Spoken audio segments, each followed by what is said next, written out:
going to be about what coaching is and what coaching isn't, because I think this is something important to distinguish because there are many different kinds of ways to support somebody, whether that be therapy, counseling, consulting, mentoring, friend giving advice, spiritual counseling, or like spiritual mentoring. But coaching is distinct from that, and there are some similarities, but there are also some very clear distinctions. So want to make sure that we can get clear on that. And but first, we're going to just go through a little bit of a kind of like a quiz, I guess. So just test your knowledge or your intuition and what you think. Kind of a little fun way to do this. So we're going to have just true or false. What do you think the answer is? The first question is, when coaching, it's important to have some expertise of the area of life you're coaching your client is working on. So if your client, for example, wants to build a business, then it would be important for you to also know how to build a business. You need to have some experience in that. If your if your client wants to get in shape, then it'd be important for you to understand how to get in shape and also maybe be in shape yourself. So if you think it's true, just make a circle. If you think it's false, just make an X. So let's see. 3, 2, 1. Is this true or false? Oh. All right. Looks like we got a couple O's and more X's. Okay. All right. So the answer to this one is this is actually false. So it's not important necessarily to have expertise in the area of life you're coaching your client in. You're able to coach somebody who's building a business, even if you've never built a business before. You're able to coach somebody in fitness, even if you're not a fitness trainer. How do I write in the screen? Just by putting in the chat, everyone should be able to see it. Yeah. Justin, I have a question, if possible. Yes, sure. Go for it. Well, the question was, is it important, not that it is possible or impossible, to coach someone? Yeah, that's right. So, yeah, I mean, yeah, right. So basically, like, it's not necessary, I guess, is maybe more wording. Is it necessary? And I guess the answer is that it's not necessary to have, expertise or mastery in an area of life that somebody's working on. And the reason for that is coaching is really about drawing out the potential, the expertise in the client. And in coaching, we always want to go with the belief that the best answers actually come from the client, not the coach. Would it be useful to have expertise in an area of life that they're working on? Probably, yes. I would say that's probably true. And maybe you might feel a little bit more comfortable coaching people. So, yeah, I mean, as you kind of go forward as a coach, there might be times where you want to create a niche. If you are skilled in a certain area, you might want to become a fitness coach or a sports coach or a relationship coach, if that's like what you're really good at. But just the foundation, the basics of coaching, the answer is that it's not necessary or it's not super important. Okay. So the next question, coaching is partnering with clients in a thought-provoking and creative process that inspires them to maximize their personal and professional potential. Is that true? Is it false? What do you think? All right, let's see. X's and O's. 3, 2, 1. What do you think? I got some O's. Anybody else? Okay. Okay, true. Okay. All right. So this one, actually, this is true.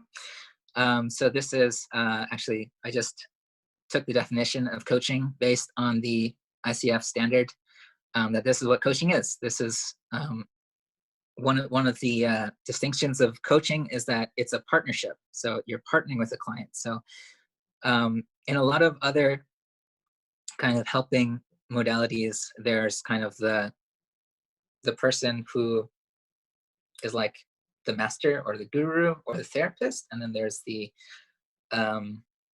the client, and it's more like a top-down relationship in a sense.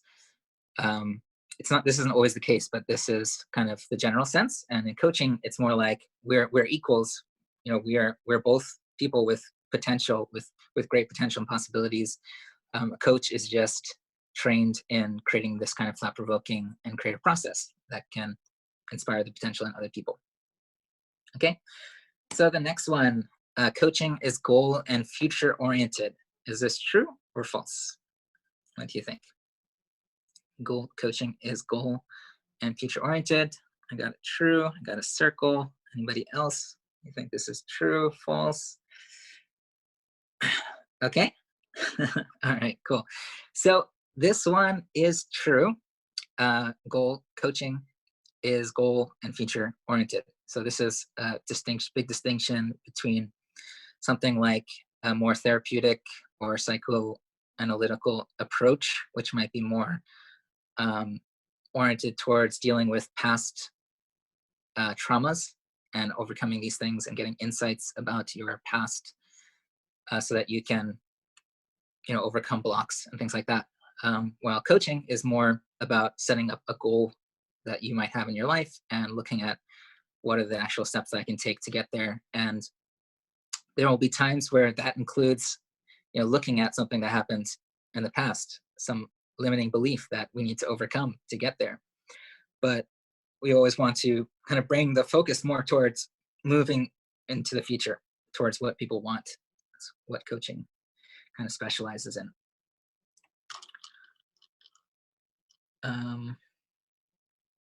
Okay, and the next one.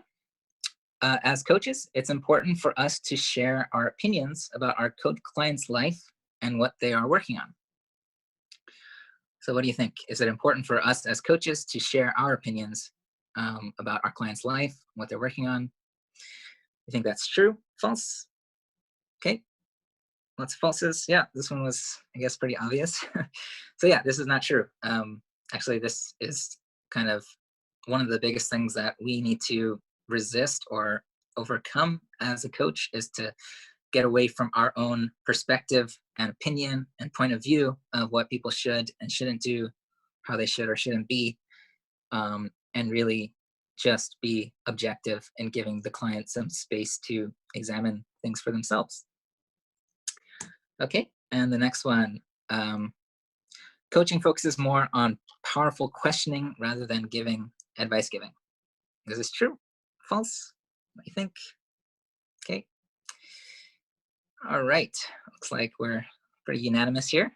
Yeah, so this is also true.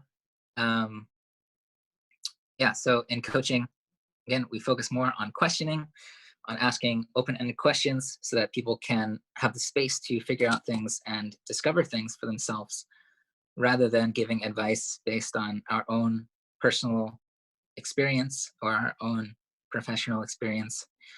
I wouldn't say that it never happens, but I would say that whenever it does happen, we always want to encourage that the choice is really up to them. You could say something, this is what I see, and what do you think? But always ending that in a question and an opportunity for people to explore. Okay. Okay. I think this is the last one. A coaching conversation should feel like you're just talking to another friend. Is this true or false? Okay. Okay. Yeah.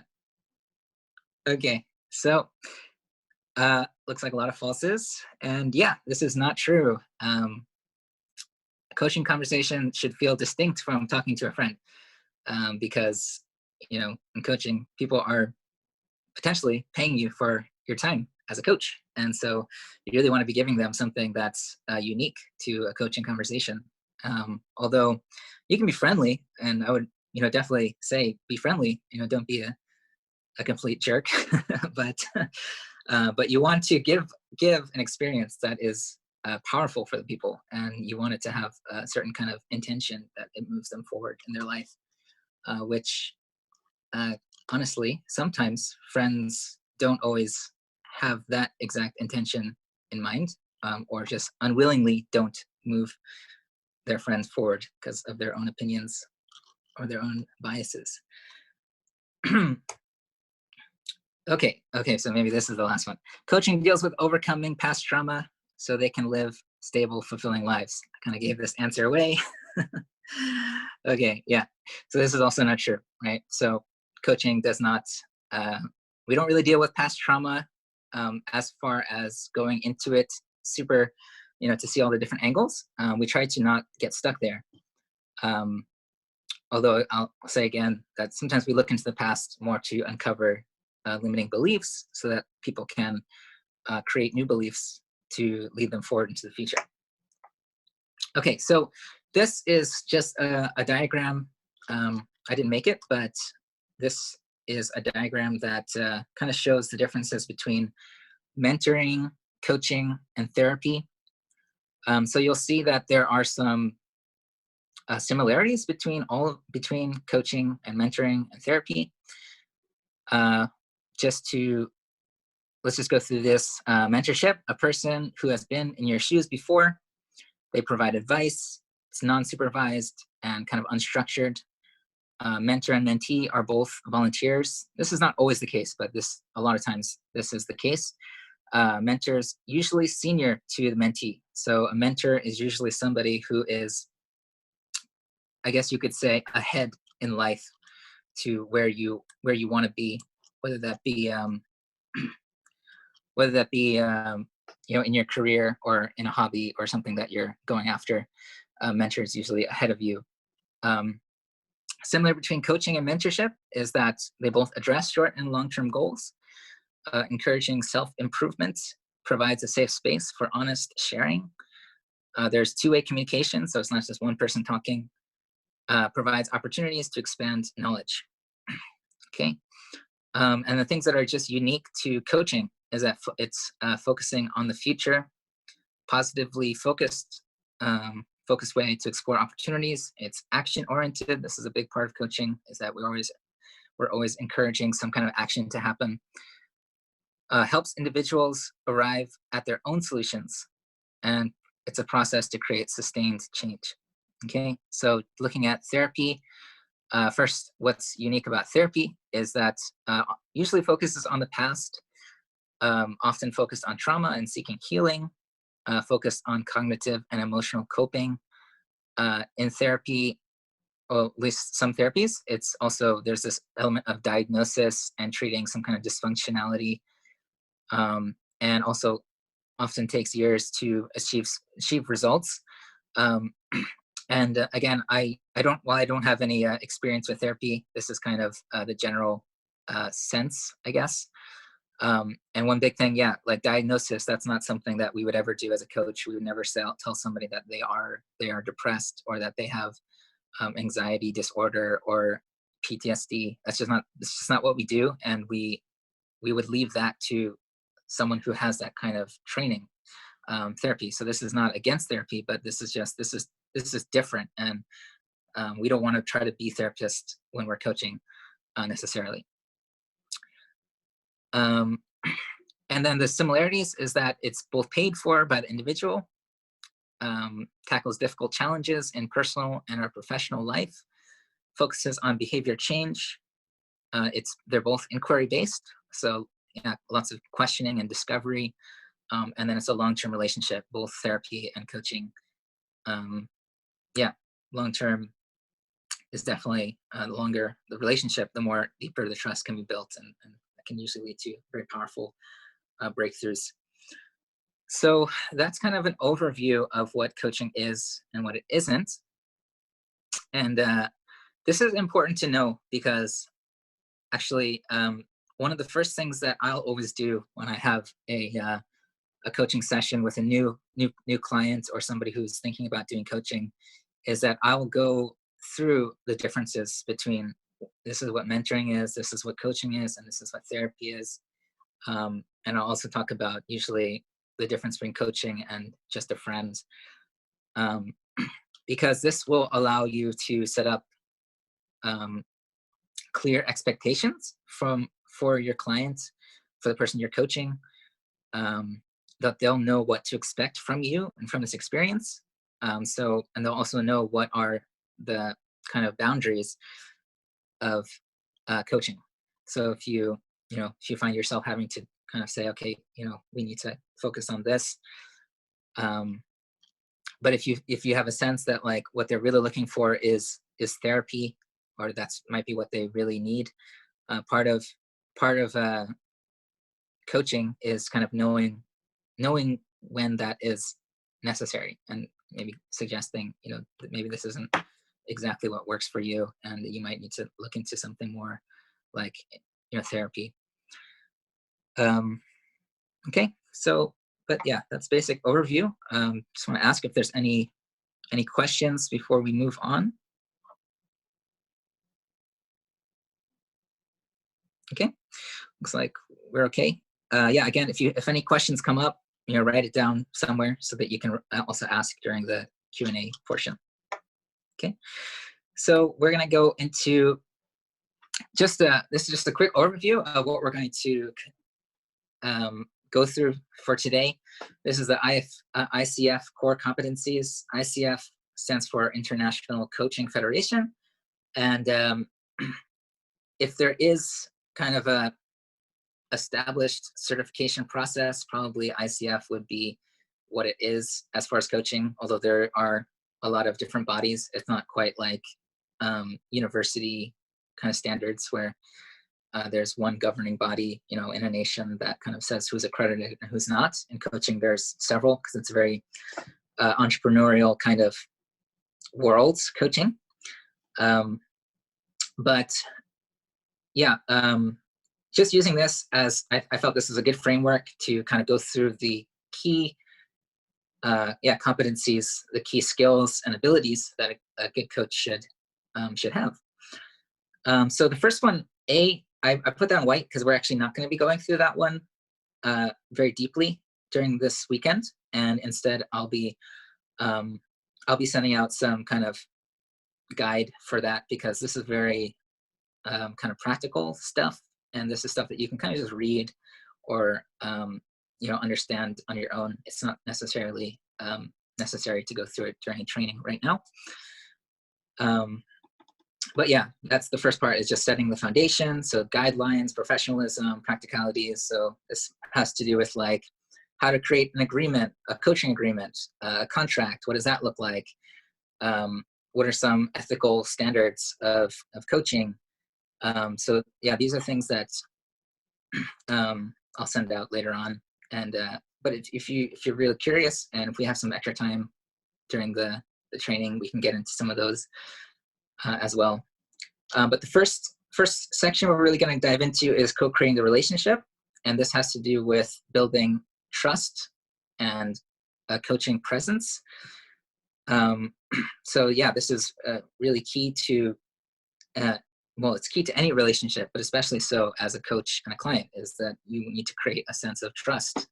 You need to create a sense of, a kind of coaching presence, that this is not just, some unstructured conversation, but there's a presence there. There's a sense of safety there.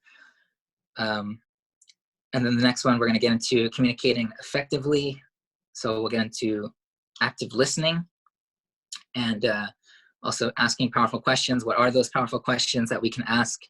I'll be giving you some specific questions that I like to ask my clients that I find are very powerful for people to discover, to get clear on things. Also direct communication. So direct communication is about kind of what makes communication distinct in a coaching conversation than maybe just a friend or your everyday normal conversation.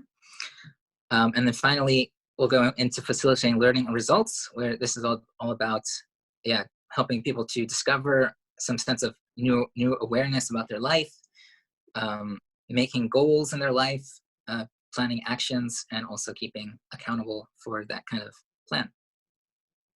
Okay,